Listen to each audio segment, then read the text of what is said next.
Hebrews. This is Prophets of Awakening. This is our Sabbath class, the 8th of January, 2022. Like I said, I'll be picking up with, just dealing with the timeline of events in the end times and some of the scenarios that people live, they have. Like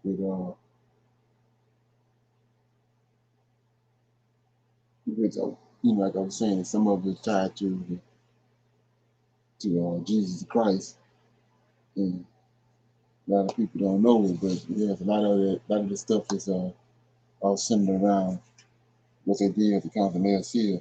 And they went in and rearranged our records according to that, to be able to spot it. Anyway, so make everybody like and share, subscribe to Prophets of Awakening channel, and hit the notification button if you can. This is a non-Messianic channel. We deal with the Tanakh and the Torah. I want to say shalom and welcome everyone. Prophets of Awakening.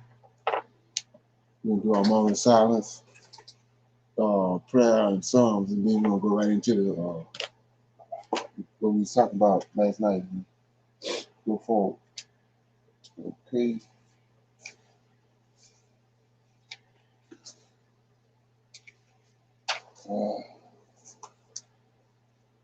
Holy is he who sits high and looks low.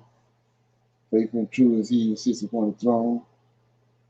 We come praising thee, O Lord, upon thy day of visitation, upon the holy Sabbath day.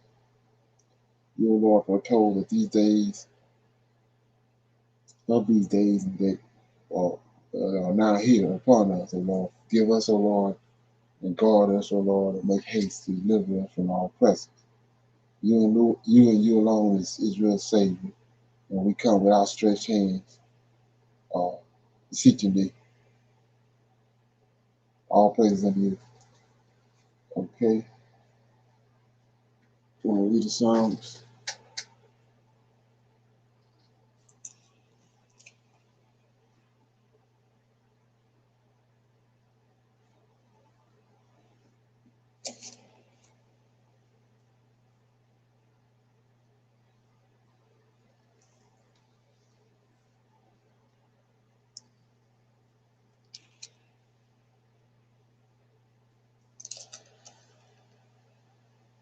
So Psalms 81, God's goodness and Israel's waywardness.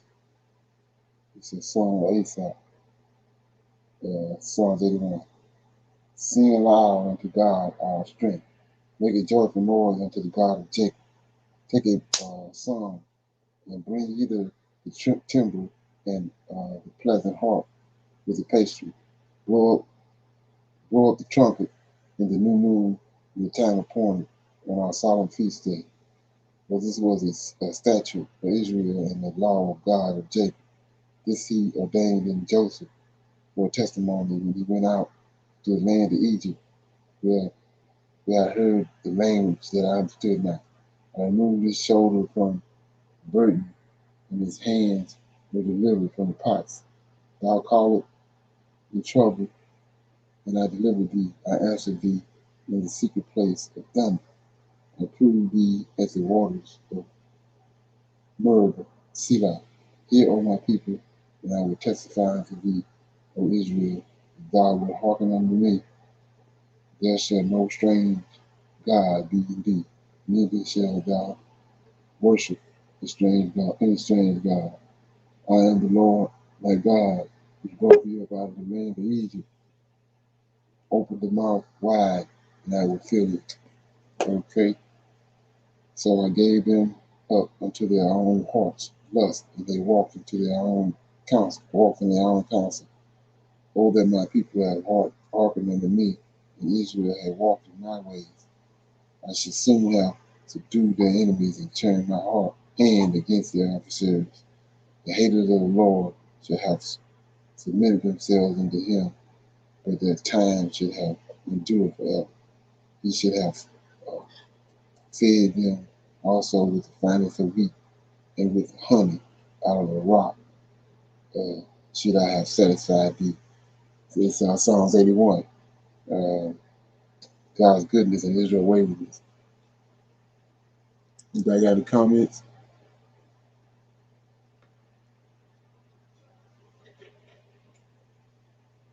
Okay.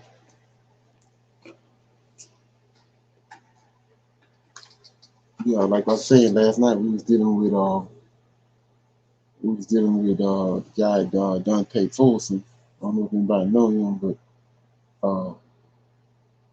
he was trying to bring about the right interpretation of the end times and how they're supposed to transform and transpire. And he's trying to use the New Testament, meaning using Gentile people, Gentile pastors to bring that about. So what I want to talk about a little bit today is the fact that it's two timelines. I don't know how much anybody know about it, but you got two timelines. Like I said, the one that the prophets and the Most High, Lord of Hosts, is going to be involved with, and then you got the timeline that Christ and counting the seer and the Edomites brought about. And so that first one was tied to Christ. It's like the fig tree. The fig tree is is your plumb line, and the way it goes is that it says that a fig tree. When you see the fig tree, give forth his leaves, know that summer is nigh and all that, and that time has come. So, like I was saying before, that the fig tree budding was when what they concocted was in 1948, and they came in with Isaiah 60 when the Most High said that the Israelites was going to return, with the ships of Tarsus, with their sons and their daughters and their goods and all that on the ship with them, and then so they orchestrated that with the resources they have and the money and these Illuminati Edomites, they orchestrated that. It's just like from the time of, let's look at it right quick, from Malachi. He says in Malachi chapter 1, the burden of the word of the Lord unto the Malachi, I loved you, said the Lord, yet ye say, wherein have you loved us? Was not Esau Jacob's brother, said the Lord, yet I loved Jacob, and I hated Esau, and I laid his mountain and his heritage waste for the dragons of the wilderness, therefore. Whereas Edom said, we are impoverished. And remember that Esau stole the land of Israel, and he existed in Israel from 143 BC to 70 AD. This is what he's talking about. He didn't stole the land and he living there. He didn't stole all 12 lots. And he living there, but he kicked him out in 70 AD. He used the Romans to kick him out. And like I say, most of these Christian pastors don't know this. So verse 4 says, whereas Edom said, we are impoverished, but we will return. See that? So they're going to return, build up the desolate places. It's only one desolate place. That's when the Most High calls it, Israel to be desolate. The abomination to make it desolate. Daniel 9:25 and 26 and all of that. So it says, Malachi chapter 1, verse 4. Whereas Edom said, we are impoverished, but we return and build the desolate places. Thus said the Lord of hosts. Yeah, that's the Lord of hosts. The angelic being. They shall build, but I will throw down.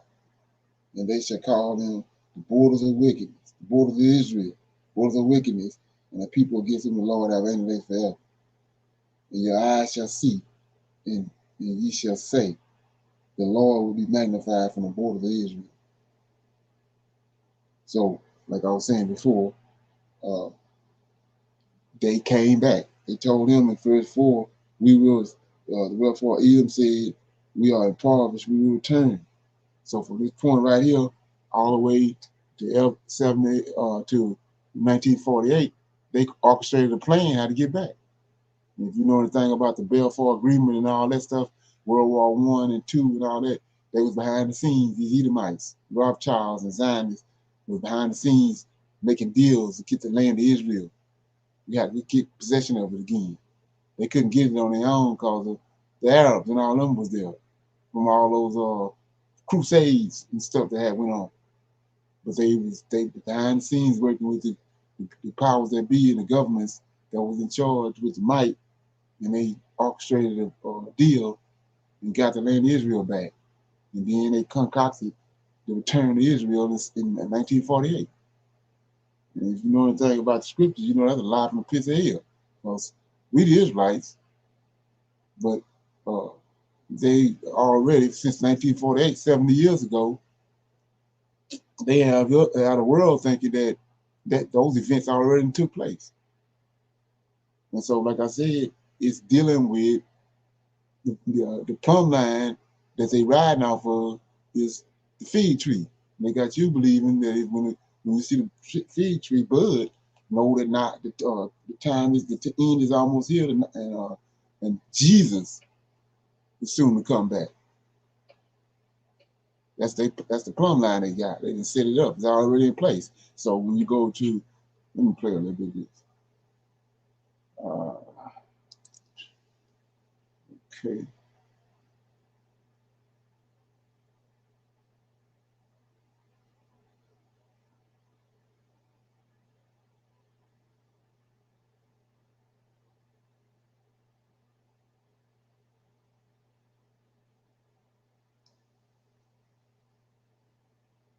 That's what these guys talk about right here.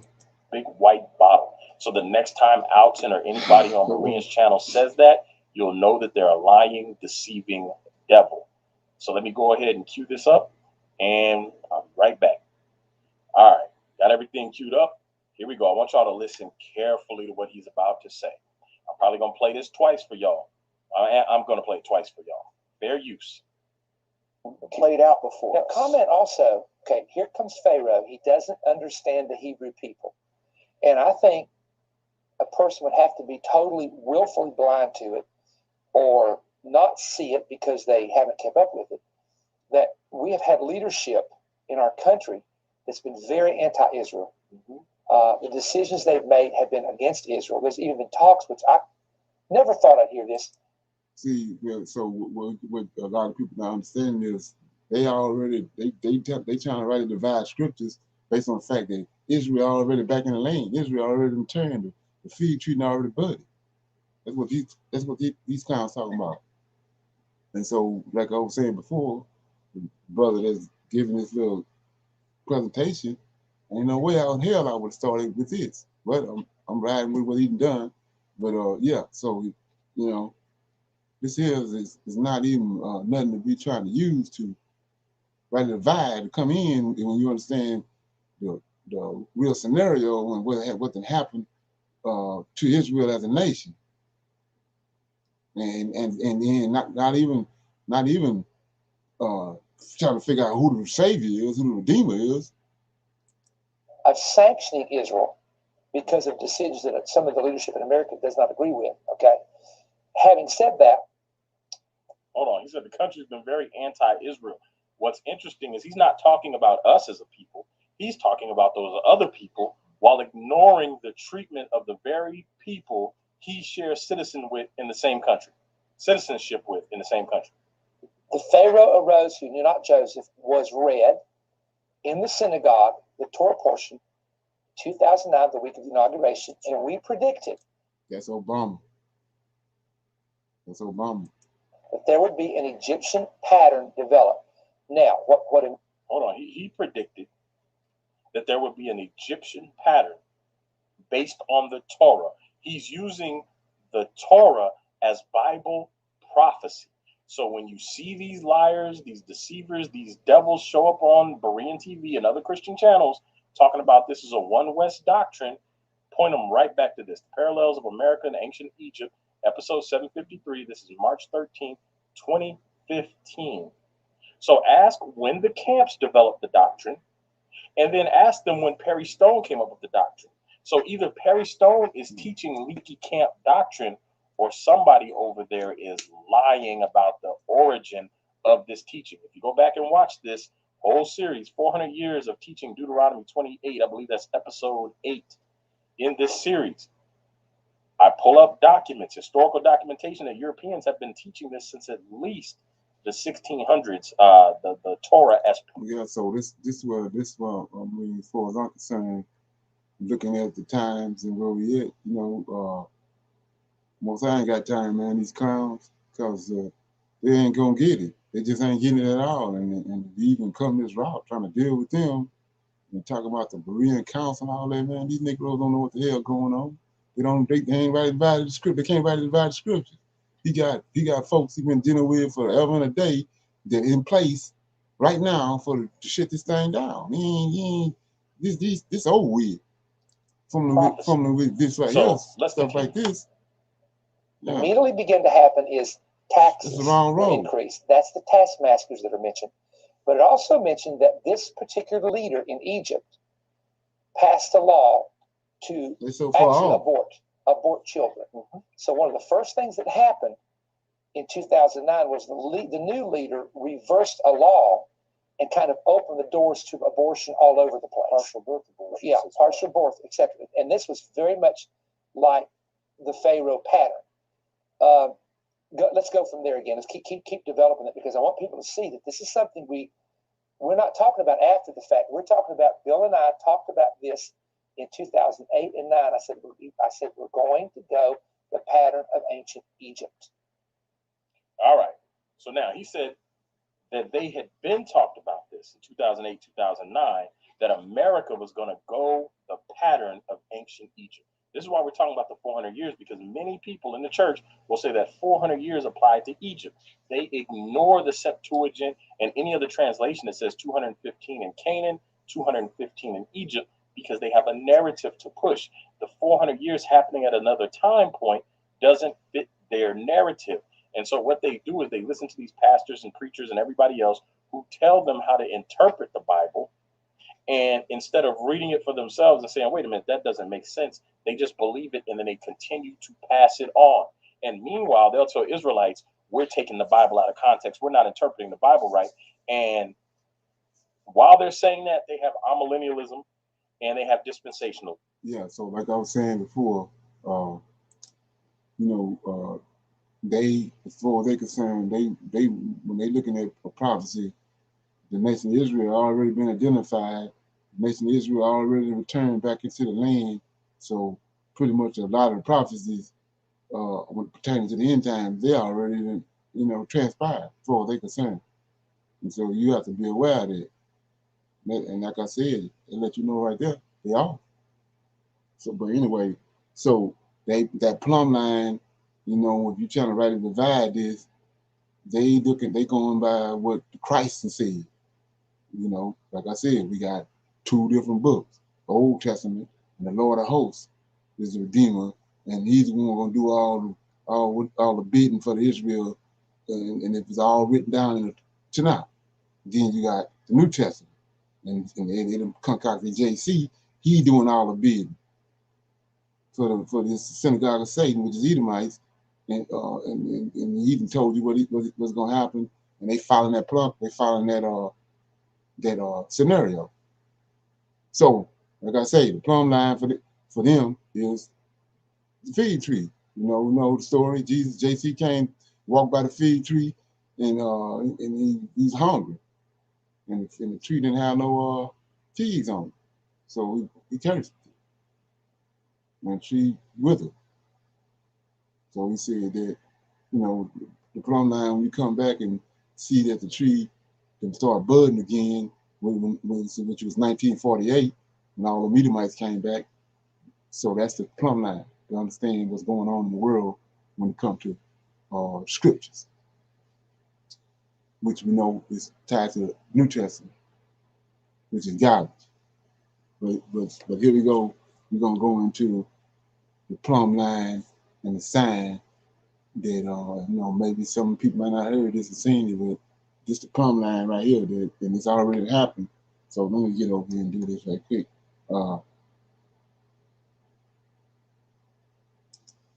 Here we go.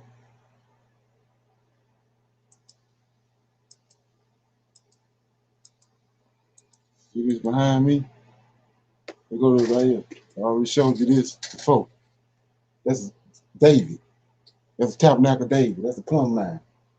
He already dug it up, but no, notice. Just like I just said, the abomination that make it desert. That I keep on going over and over again in Daniel 9:25. I did a Daniel 9:25 challenge and Daniel 9:25 this and that. So there it is right there. You can go Google Map on Google Map. It's desert. There it is, sitting up on the hill. So all the prophecies that we've been talking about, let me see, get a little more better. Yeah.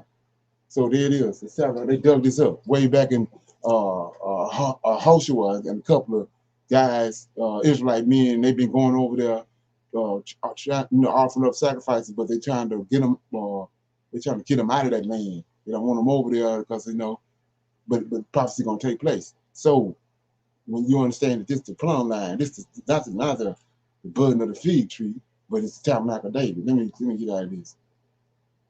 So this is the plumb line. I showed you how this they dug this up a while back, almost 10 years ago.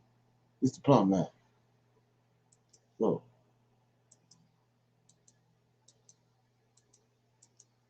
So we see the plumb is already there, sign already there. So we're gonna look at this right quick. So now we're gonna go to the scripture pertaining to that. Then so I mean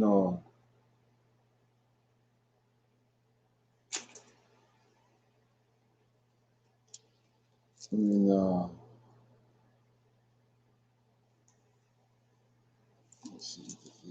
Yeah.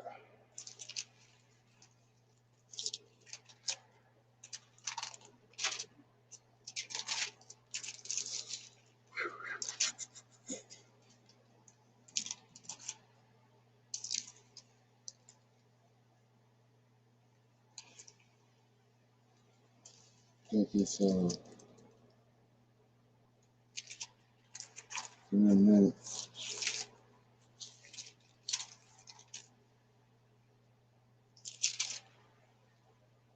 Yeah, so one of them is, one of them is Zephaniah 9, chapter 3, verse 9. And then will I turn to the people of pure language, and they may all call upon the name of the Lord, serve him with one consent.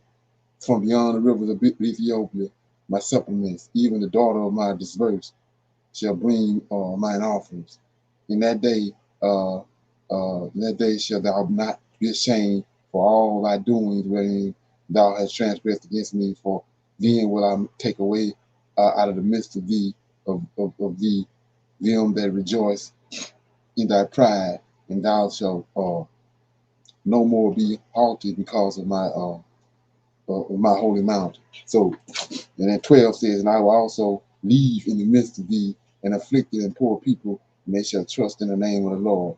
And the remnant of Israel shall not do iniquity nor speak lies, neither shall be deceitful tongue be found in their mouth, for they shall feed and lie down, and none shall make them afraid. So when you understand that, I brought out the point about Deuteronomy 28:68 yesterday. The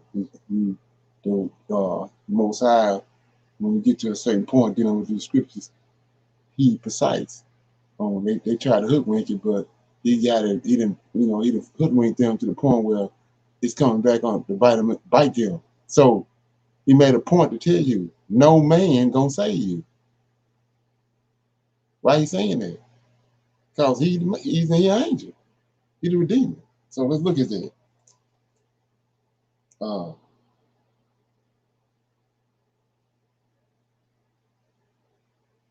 Let me see on that.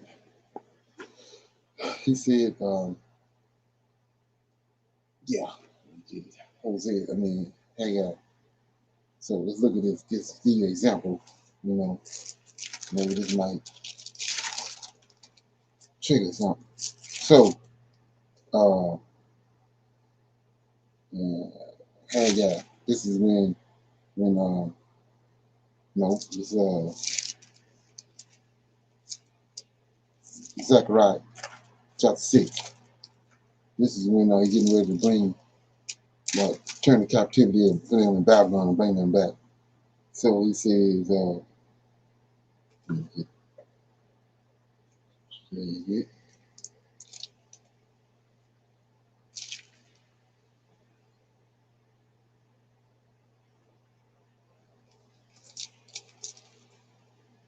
chapter 3, Zechariah chapter 3. This is when Josiah, just been taking man. We in the same predicament because we had been cast off for 70 years.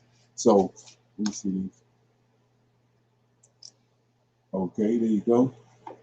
So in chapter 3, Josiah says, chapter 3 of Zechariah says, and he showed me Joshua, the high priest. You got two anointing ones, right? Back to what I said about the arm. His arm is the high priest and the king, also the 6 angels, because he's 7. Well, he's 7 of them, but he over them. So his arm is all that. These two anointed ones, the 6 angels, the Levites, all that's his right arm. When he started talking about his right hand, and he using his arm to bring about, make all this happen. But he the one doing it. So anyway, so back to what I said about, he says no man gonna be able to redeem you. Right? I'm in chapter 3, verse 1. And he showed me Joshua, the high priest, standing before the angel of the Lord, and Satan standing at his right hand to resist him. And the Lord said unto Satan, the Lord rebuked thee, O Satan, even the Lord that hath chosen Jerusalem rebuked thee. It's not this brain plucked out of the fire. He plucked him out. Ain't nobody, Jesus, nobody, no other man can pluck him out of the fire. He can pluck him out. So he says, it's not this brain plucked out of the fire. Now Joshua was clothed with a filthy garment and stood before the angel. See that? Not a man.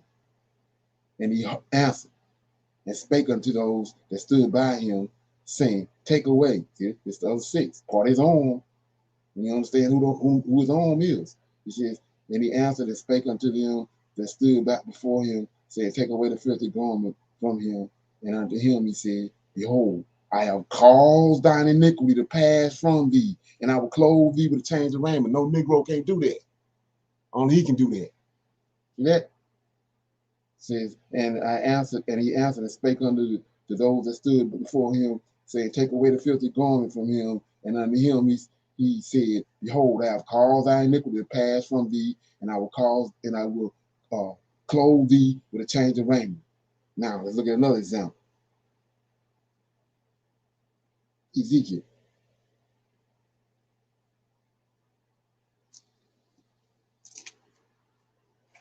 37. So Joshua was 70 years they had been in captivity, and he had been cheated his face from him. So he had to clean him up. So right here, we're gonna say 400 years that we've been cast off, but we know it's 2,500 years at least. So he comes and restores us, and then we're gonna pick it up in Ezekiel 22. Chapter 37, verse 22. And I will make them one nation. See, watch this. I will make them one nation upon the mountains of Israel, and one king shall be king over them. So see that the king, he orchestrated the king too. King ain't orchestrating nothing. He says, I will make them one nation in the land upon the mountains of Israel, and one king shall be king over them all, and they shall be no more 2 nations, neither shall they be divided into 2 kingdoms anymore at all. Neither shall they defile. Here we go. Same thing he did to Jeshua. Neither shall they defile themselves anymore with their idols, nor with their detestable things, nor with any of their transgression, but I will save them. Right? What do you mean? Out of all of the dwelling places where they have sinned, and I will cleanse them. See, there can't no Negro cleanse them. It's him.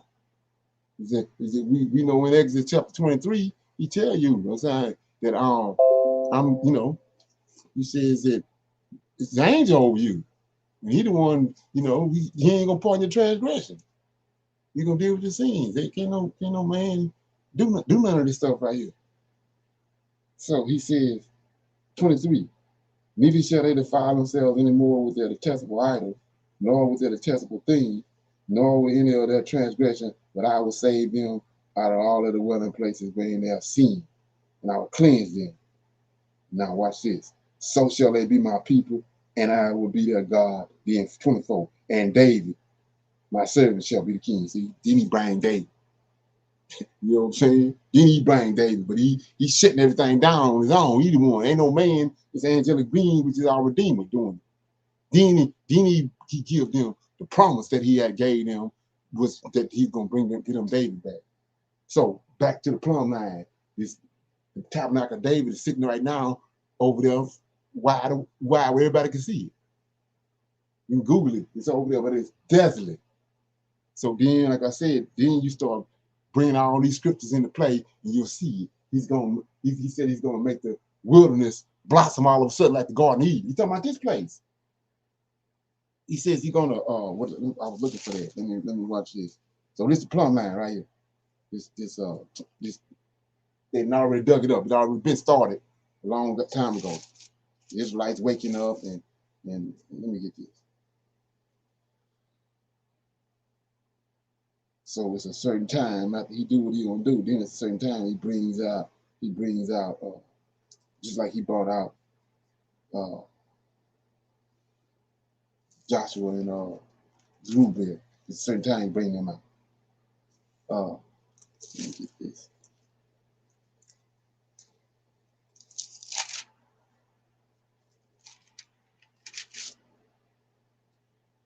I think it's the name.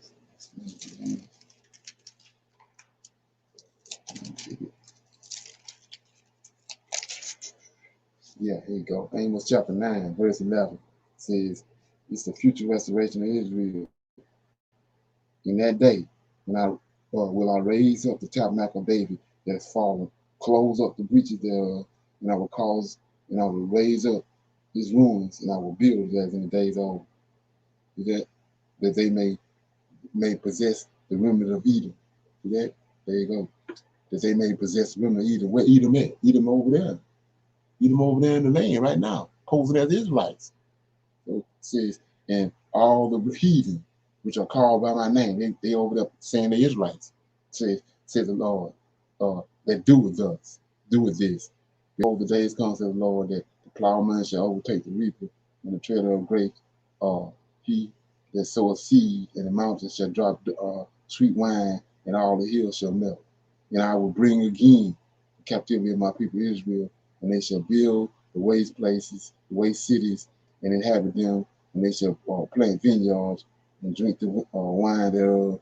They shall also make gardens and eat the fruit thereof. So back to verse 12, they may possess the remnant of Eden. So you know when you're not understanding how these clowns can pretty much took Edom out of the picture because of the scenario they got with the feed tree and all that. They the adversary, but they didn't got their own end time scenario.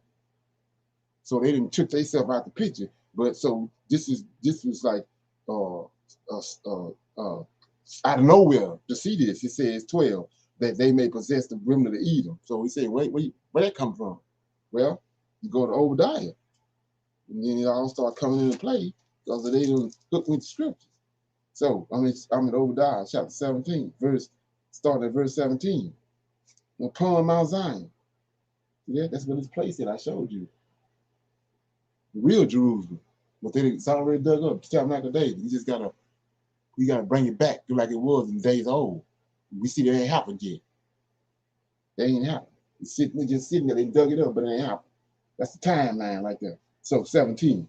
But upon Mount Zion shall be deliverance, and there shall be holiness, and the house of Jacob shall possess the possessions, and the house of Jacob shall be a fire, and the house of Joseph a flame, and the house of Esau. Yeah, keep on bringing up Esau. Yeah, Esau stubborn. Where they at? They over here. They over here in this other part of Jerusalem, Israel, where Constantine and his mama set up.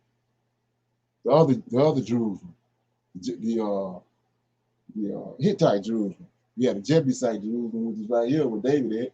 Then you had a Hittite Jerusalem. When they came with Constantine and concocted JC and all that, and created that Via Dolorosa where Jesus came down through the Passion of Christ, they put it over in this other place where it's at right today, where all these Edomites all gathered together right now today, calling themselves Israelites.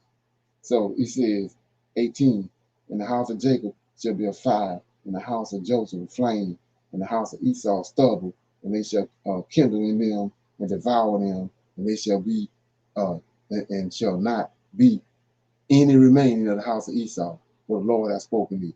And they of the south shall possess the mount of Esau, and they of the plains, the Philistines, and they shall possess the fields of Ephraim, and the fields of Samaria and Benjamin shall possess Gilead, and the captivity of this host of the children of Israel shall possess that of the Canaanites, even of Zoraphat, and the captivity of Jerusalem, which is in Sepharad, shall possess the cities of the south. Then, say out here, 21, saviors, that's Ezekiel 37, shall come up on Mount Zion to judge Esau, and the kingdom shall be the Lord's. Yeah, now all this stuff makes sense. That's why he's saying, letting you know where all this gonna go down there. It's gonna go down right over there where Jerusalem was at. And right now it's laying desert. And he already told us that he's gonna, the son of Jesse is gonna be the plumb line. And we see right here this tabernacle of David is already been dug up.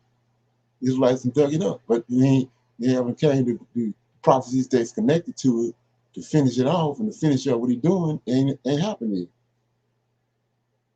When you see that happen, that's when you're gonna see these Edomites and these Gentiles go really scrambling.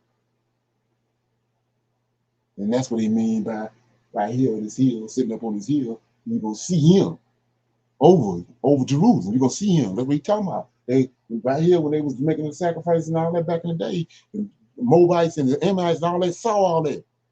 They saw the Shekinah glory up over the top of the temple and all that. They seen all that right up from a distance.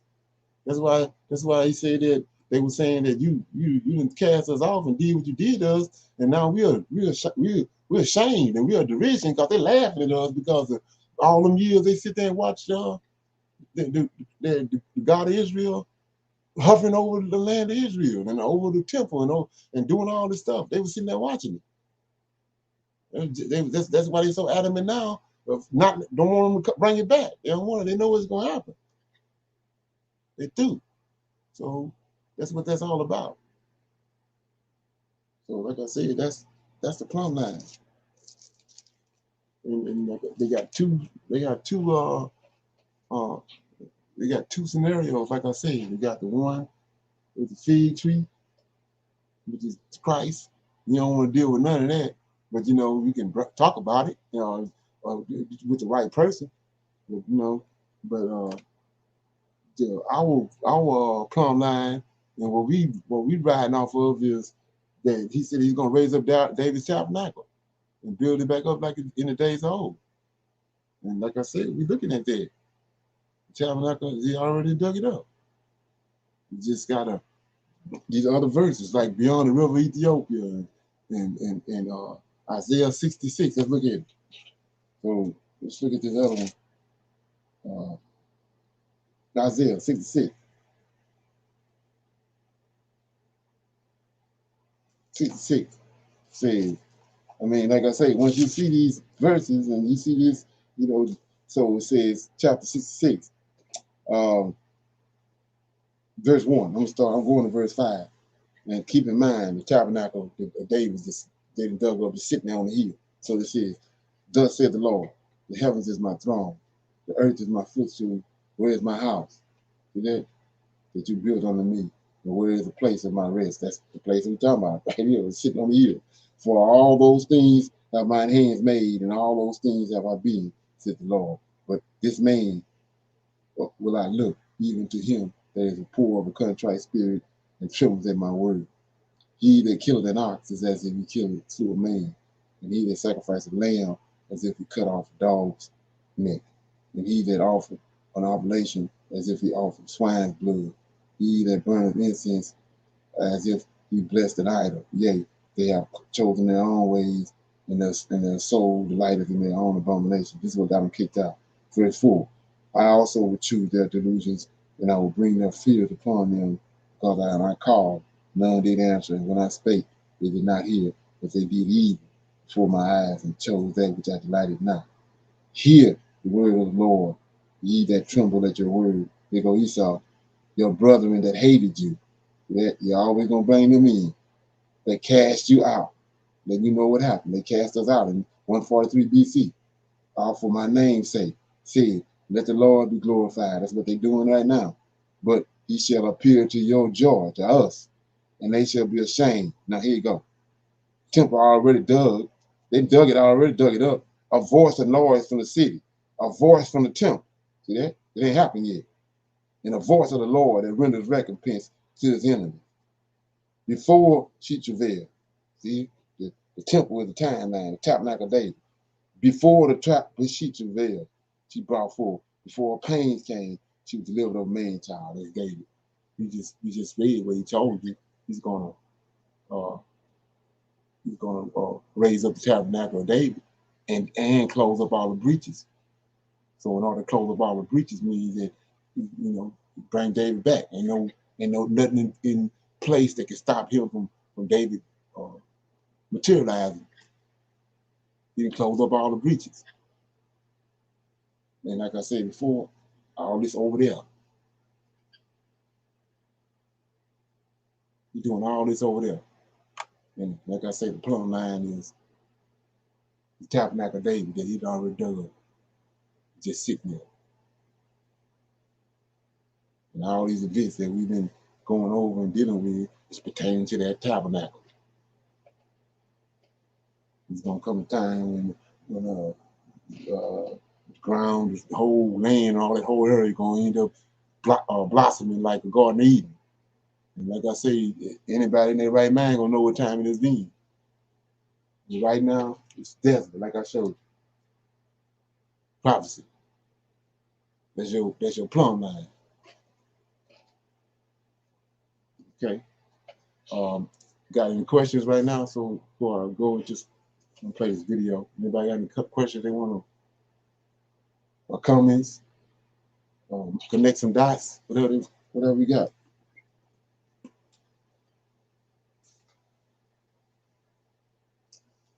Okay, everybody got anything?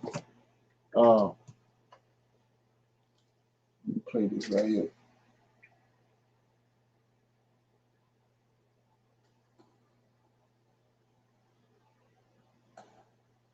Here ties directly in with what Dante has been recently sharing with us in his recent videos, especially the video he did about Israelites being on transatlantic slave ships. I want to point out that the following historical information was produced by scholars with a European background. I point this out so that the people who hate us and spend all of their time trying to discredit researchers from our community like Dante can't claim we're using biased information from Afrocentric sources as an excuse to slander and attack us.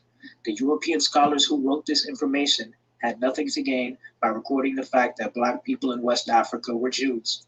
They were simply writing down and recording everything as they saw it. So we're going to be taking a look at a total of 3 different sources, all of them dealing with the same topic, Black Jews in West Africa. The information from all of these sources combined together is going to show us that very large numbers of Black Jews in West Africa were enslaved by Europeans and transported from West Africa by Europeans to North America on cargo slave ships to Louisiana specifically, and also the Caribbean. The first 2 sources we're going to look at are going to lay the foundation for the third and final source that we're going to be looking at. Before we get into the third source, it's important that this foundation be set up for historical context and also for the people who are unaware that these first 2 sources even exist. Now, the third and final source we're going to... Yeah, like I was saying before, see that may not really trigger something with other people, but that's overwhelming to me, because I was telling you about when Katrina happened.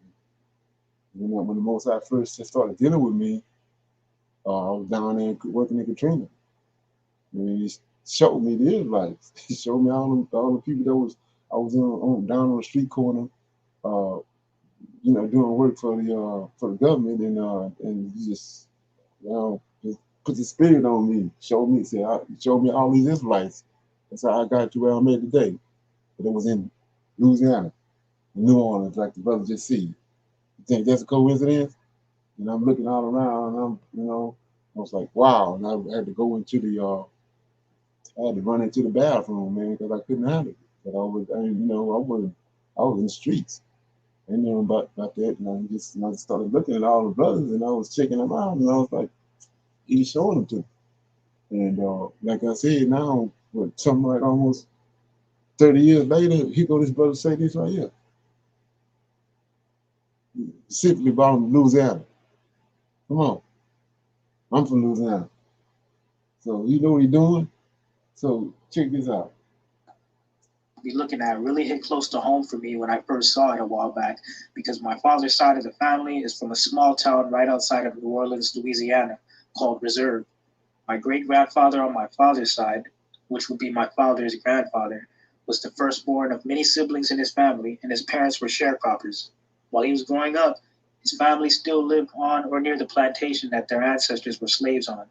Although they themselves weren't slaves, the only work available to his parents was sharecropping on the plantation. Now, my great-grandfather's grandfather, which would be my great-great-great-grandfather, was named Moses. I believe he was born in the early 1800s, so it's safe to say he was a slave. I wish I had an interesting story about how or why he was given the name Moses, but I don't. I just thought it would be an interesting thing to mention. So anyways, I'm sure a lot of you have seen these first two sources before, and if you have, it's okay, because I personally noticed that sometimes when you go back and review information you've already read, you might notice key bits of information that might not have stuck out to you the first time. So with all that being said, let's get to it. The first source is entitled The Earth and Its Inhabitants, Africa, by L.S.A. Recluse, published in 1882. You can see right here, this is the title page if you want to look it up on your own. And this is a short biography on L.S.A. Recluse. Let's see what it says. Jacques L.S.A. Recluse was a renowned French geographer, writer, and anarchist. He produced his 19-volume masterwork, is the name of it, over a period of nearly 20 years. Here's more information on him if you want to look him up. But we're going to be on page 267. Now, on this page in this book, we're going to be reading about a place called Dahomey. So for those of you who don't know what Dahomey is, we're going to take a quick look to see what Dahomey is or what it was. You can see it says Benin. Benin, officially Republic of Benin, French Republic du Benin, formerly until 1975, Dahomey, for People's Republic of Benin, country of Western Africa. So we can see Dahomey is present-day Benin. If we go down, we can see right here there's a map. They show where Benin is, present-day Benin. Here's another photo of a map from the same website, Britannia Encyclopedia. You can see right where Benin is on the other map. They have Dahomey right here on this map. So this is where Dahomey is. We're going to be reading about a place called Judah, located in Dahomey. So now we're back on page 267 of The Earth and Its Inhabitants. Let's take a look at what it says about Dahomey. Dahomey. East of Great Popo begins the Dahomey territory, guarded by the important town of Glewe, known to Europeans by the various names of Theta, Hiseta, Wida, Wida.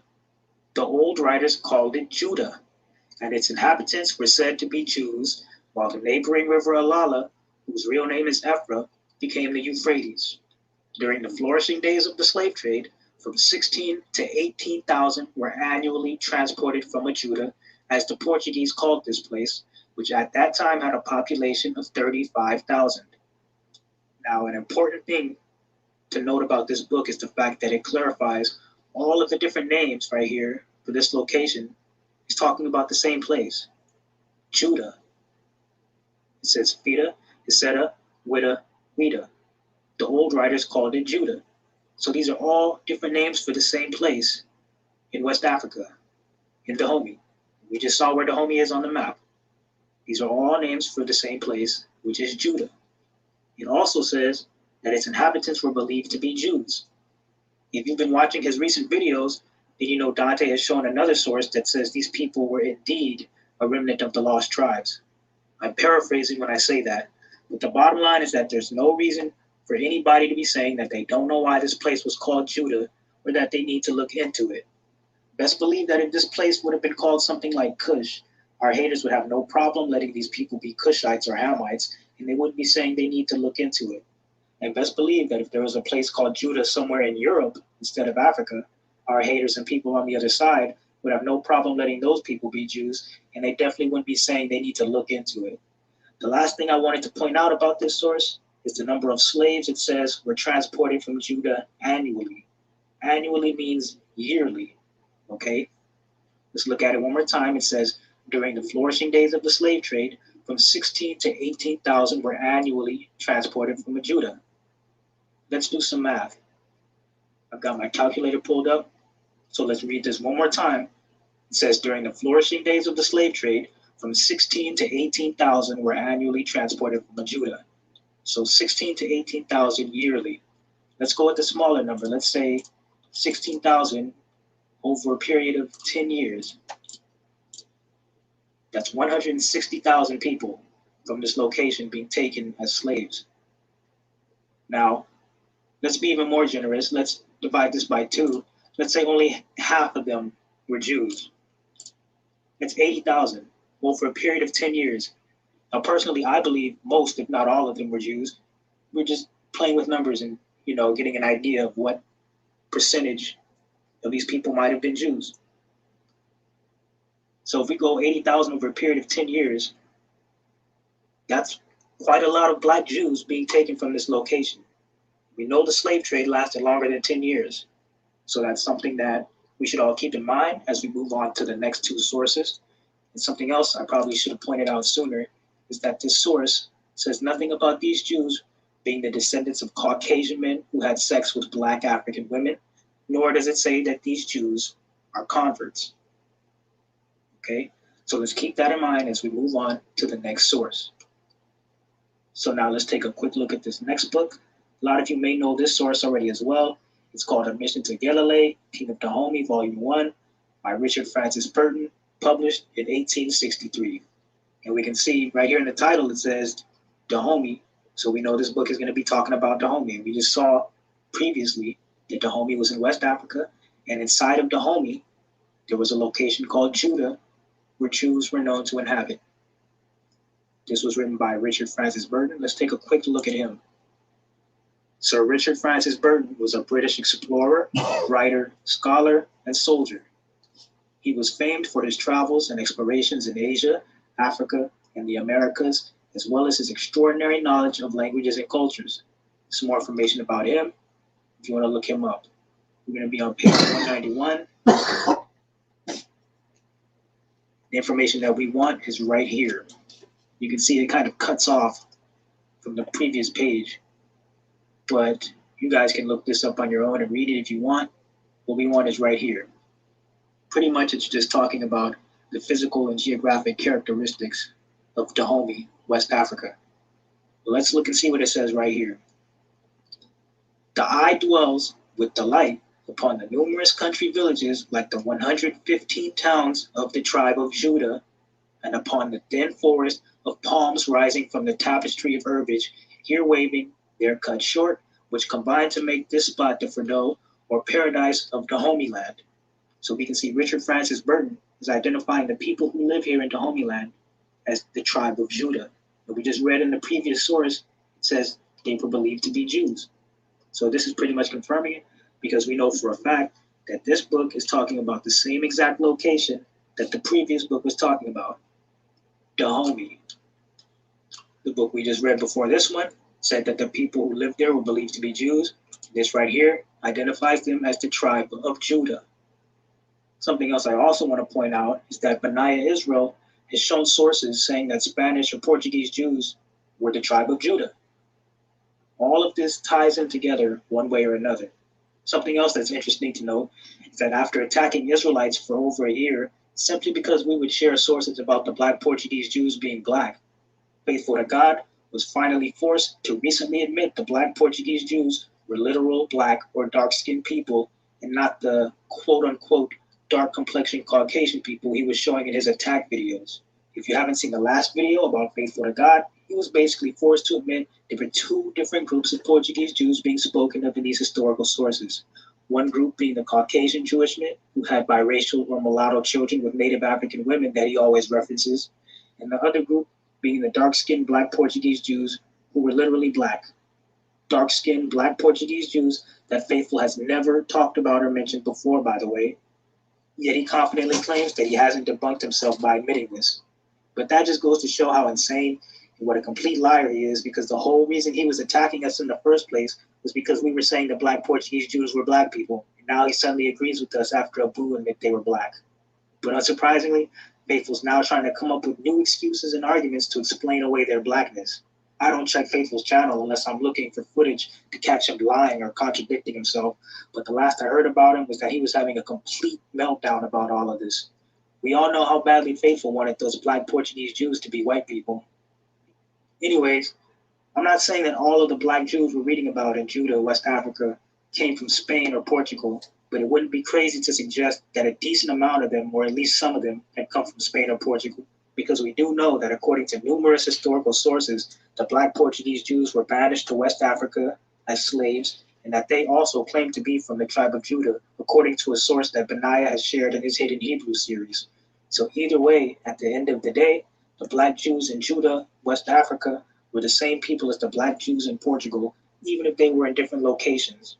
But that's all I'm going to say about that, because more research would need to be done on my part to go further into it. And before we move on, I want to show some images of the people who inhabited Dahomey. You can see I've typed in people of Dahomey right here in the search bar. This is what they look like. Black people. And you can also see a lot of things talking about female warriors, the all-female warriors, or Dahomey Amazons. A lot of information about them is popping up. If you've seen Black Panther, you know that there were women warriors in that movie, and this is where they got that idea from. You can read up on the history about these warriors, the female warriors of the Amazon of Dahomey. It's some interesting history, but it's not really relevant to what I'm going into here, so we're going to move on. So we've just read two historical sources saying that black people in Judah, West Africa, were Jews. And the second source we just read even went as far as identifying them as the literal tribe of Judah, not converts and not the descendants of white Caucasian Jewish men who were running around Africa getting native black women pregnant. And as it's been mentioned, both of the two sources we've just finished reading were talking about the same exact location in West Africa, Judah, which was in Dahomey, or present-day Benin. Now this third and final book is going to tell us what happened to these black Jews who lived in Judah, West Africa. Like I said, when I first saw this source a while back, it really hit close to home, so I took a screenshot of it and added it to my collection. I had completely forgotten about it until someone posted it again recently, and it showed up in one of my social media feeds. I felt that it would be a good addition to the sources Dante has been sharing with us about Israelites on slave ships. It's called Africans in Colonial Louisiana, The Development of Afro-Creole Culture in the 18th Century by Gwendolyn Midlow Hall, published in 1995. Louisiana State University Press, LSU. Now let's take a quick look at Gwendolyn Midlow Hall and see who she is. Gwendolyn Midlow Hall is an American historian who focuses on the history of slavery in the Caribbean, Latin America, Louisiana, Africa, and the African diaspora in the Americas. You see her education, credentials. You can look her up if you want to. Let's keep going. The book is available on Google Books as well as Archive. We're going to be reading it on Archive. If you want to read it on Archive, you have to make a free account and they'll let you check it out for a certain amount of time. It's always free. You can always recheck it out once your time expires, but we're going to be looking at it on Archive. You can see that it's the same book, Gwendolyn Midlow Hall, Africans in Colonial Louisiana. Here's the information if you want to look it up on your own. Let's get into it. We're going to be reading from a few pages out of this book, and we're going to see what it says about the slave trade from Judah, West Africa. Before we begin, something important to note is that the information in this book appears to be mainly dealing with the final years of the slave trade out of Judah. As we read in the very first source, 16,000 to 18,000 slaves were taken from Judah yearly or annually during the flourishing days of the slave trade. So we're starting out on page 34. Let's see what it says. The French presence was well established in Senegambia long before the African slave trade to Louisiana began. French traders had asserted their right to a monopoly of trade in Senegambia in 1664. French trading posts had long been established at Goree and St. Louis at the mouth of the Senegal River and far up the Senegal River at Galam. Now let's go down a little bit to right here. Although the Company of the Indies had a trading post at Juda, Ouidah, on the Gulf of Benin, it competed there with all the nations of Europe. The Portuguese were taking the upper hand at Juda. The kings of Ardres, Alada, or Porto Novo were hostile to the Europeans and interrupted the trade. The slave trade at Juda was becoming uncertain and unprofitable. So we can see right here, this book is talking about the same exact location that we were reading about in the previous two books, Benin or Dahomey, Juda. Between 1726 and 1731, almost all the slave trade voyages organized by the Company of the Indies went to Louisiana. So now that we've established that this book is talking about the same locations we just read about in the other two books, let's get further into it. We're now on page 62. It says the captains, talking about the captains of the slave ships, were ordered to make their first stop between Cap de Monte and Cap Mesurate, where they were to take on enough water and wood for the voyage to America. They were to try to obtain more water at Juda and corn to feed the slaves. Along their way to Juda, they would stop off at Cap Lahau, Jacques Lahau, and Jacques Jacquet at Cape St. Apolline to trade several blacks and some rice, but they were not to stay more than 2 or 3 days at each place.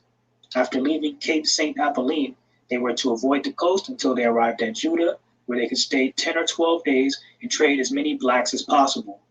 Upon their arrival at Juda, they were to give the normal presents to the king. L'Aurore, if you look up L'Aurore, this is the name of a slave ship. L'Aurore was estimated to be big enough and supplied with enough merchandise to trade 400 slaves. Le Duc du Maine, another slave ship, 500 to 600. On arriving in Louisiana, they were to dock at Dauphin Island. Now, if you look up Dauphin Island, it's an island in the Gulf Coast. I believe in modern times it's considered a part of Alabama, but back then, all of that area was considered Louisiana. Now, before we continue, I want to stop for just a second and show a map of what America looked like during the time period that this book is talking about. This book is dealing specifically with the early 1720s and a few years prior to that as well. You can see Louisiana was all of this right here. It was much larger than what it is today in modern times. If you know about history and the Louisiana Purchase, Louisiana was purchased from the French. And when it first existed, it encompassed all of this right here. Maybe even more than this. There are other maps as well that you can look at. But what I'm saying is, back in 1720, Louisiana was much larger than what it is today. It wasn't just that little fruit-shaped state that it is now. It encompassed all of this area here. Mississippi, Alabama, all of that. All the states here that are what they are now today, back then, they were all Louisiana. Modern day California would have been over here. You can see right here, it says New Mexico, and this is Mexico. So now we're back on page 62 of the book.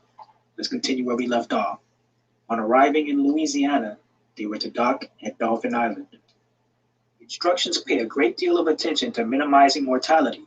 The captains were to complete their trade as soon as possible, since the health of the blacks and the success of the voyage depended upon the time the slaves remained aboard the ship. To avoid prolonging their voyage and exposing the slaves and the crew to disease, the captains were ordered to make no stops in Africa or America after leaving Juda, except at the island of Grenada in the West Indies, where they could take on wood, water, and whatever refreshments they needed. They were to remain at Grenada for as short a time as possible. The captain, the officers, and the surgeon were instructed to take good care of the health of the blacks, to prevent the black women from being debauched by the black men in the crew, and to clean and scrape the slave quarters every day to avoid rot. They were to avoid purchasing slaves who were more than 30 years old or less than 8 years old. They were told to do their best to avoid pirates. When L'Aurore, the slave ship, arrived at Judah on October 18, 1718, there were 3 English, 4 Portuguese, and 3 French ships in the harbor. There were 2 French, 1 English, and 1 Portuguese ship at nearby Jacquin. 3 more English ships belonging to the South Sea Company and a Dutch ship were expected. This large number of ships seeking slaves was causing a sharp rise in their price. Slaves were becoming so rare that the director of the French trading post feared that their ships would have to leave with only half their cargo. And as you can see, we're on page 63 now. The Portuguese, bloated with the gold of Brazil, offered the stiffest competition. They were trying to monopolize the trade from Judah by offering exorbitant prices in gold. In 1721, the Portuguese built the fortress of Wita, which is Judah, consolidating their predominance at the Gulf of Benin. Before La Aurore, the slave ship, left Judah, the nearby trading post at Jacquin had become impractical for Europeans because of the hostility of the king of Ardres. Therefore, all the European ships stopped at Judah, aggravating the shortage of slave merchandise. La Aurore left Judah on November 30th, 1718, with 201 slaves, half the number the company expected her to carry. Although the voyage from Judah to Louisiana took about 6 months, only 1 slave died, a very low loss in transit for such a long voyage. The cargo, you can see it puts the word cargo in quotes here because it's talking about the slaves.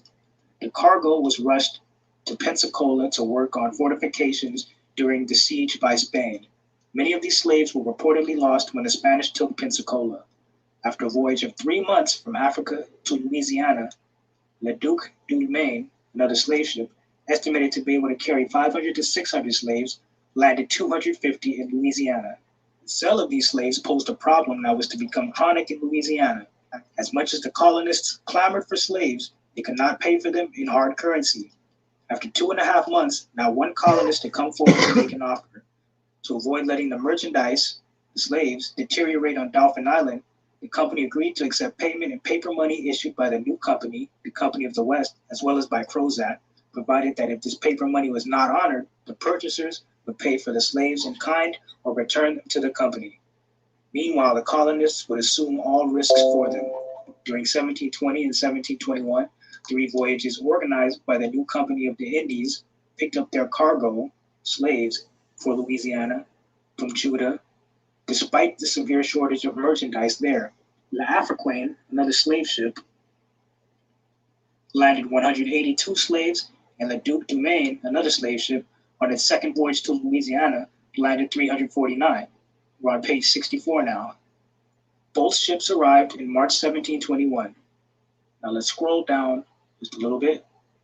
The slaves from La Africaine and Le Duc du Maine were distributed to the colonists and concessionaries in groups consisting of 2 men, 2 women, a boy, and a girl. There were not enough slaves to satisfy all those who had asked for them. However, with La Naride, another slave ship, arrived the following month, the concessionaries took few slaves because they had nothing with which to feed them.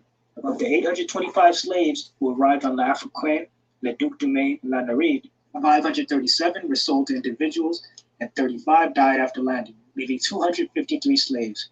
40 of the remaining slaves were kept to work on boats going up the Mississippi River to the Illinois country. The Negrelons, boys, were sent to New Orleans to be sold to those who wanted them. And several Negres pièces d'Inde, adult males, were to be kept for public works and to provide for their subsistence. La Fortune, another slave ship, the final ship from Judah before the slave trade focused almost entirely on Senegal, arrived 2 months later. So I've jumped down to page 72. From Judah were being taken by European slave ships, and that large amounts of them were in fact being taken to Louisiana. The last thing I want to point out is how the first 2 books we read identify the black people being spoken of in Judah and West Africa as Jews and the tribe of Judah. The first source we read from was published in 1882, and the second one we read from was published in 1863. Then when we get to the third source that we just finished reading from, which was published in 1995, the people who were taken from Judah are now being referred to as blacks, black slaves, and Africans. The words Jew or Jews cannot be found written in that book a single time, yet we know for a fact that the black people being spoken of in the book were the black Jews being spoken of in the 2 older historical sources that we read first. So, okay. Any comments on that? I mean, to me, it seems like they're trying to get They're going out their way trying to prove to these clowns that we the Israelites, and they ain't got to do that.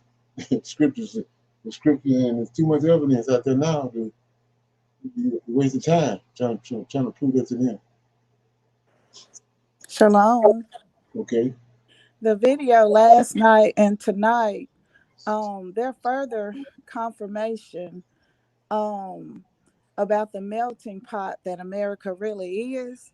Right. This place consists of all the similarities and all the ancient major empires of the Bible prophecy, especially Egypt. And they saw our people as a threat and mightier than they were. Right. And like Deuteronomy 28:68 says, and the Lord will bring thee into Egypt again with ships. They have tried to cover up and hide who we are because they know the end.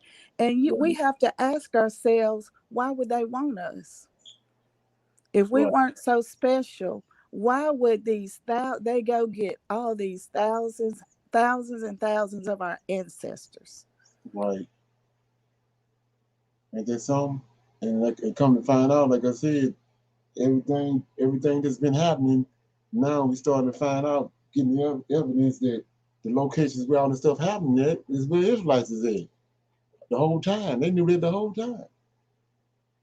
I mean, look what happened with all the drama that happened in New Orleans with Katrina. And now we see that right here, they were dumping Israelites over there in that region the whole time. And then, and like I said, it's not a coincidence the Most High is telling you that he's going to call from beyond the rivers of Ethiopia his supplicant to bring them to come back to Jerusalem, because that's where the Israelites at. That's where we calling them from there because that's where he left them at. And he said that he's going to return them from where he was taken captive. It was taken captive from right there, like the guy was showing us. And he's going to return them there, and then he's going to call them from there to this place over here. I'm showing you. The Tabernacle of David is sitting on the hill there. All that, I mean, it's like, it's nothing nobody going to do to stop it.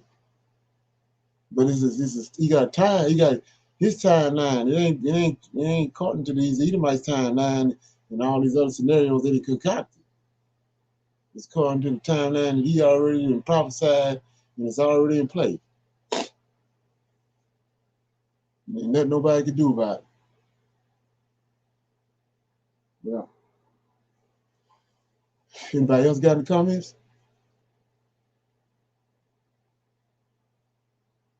Before we go? Everybody good? All good. Okay.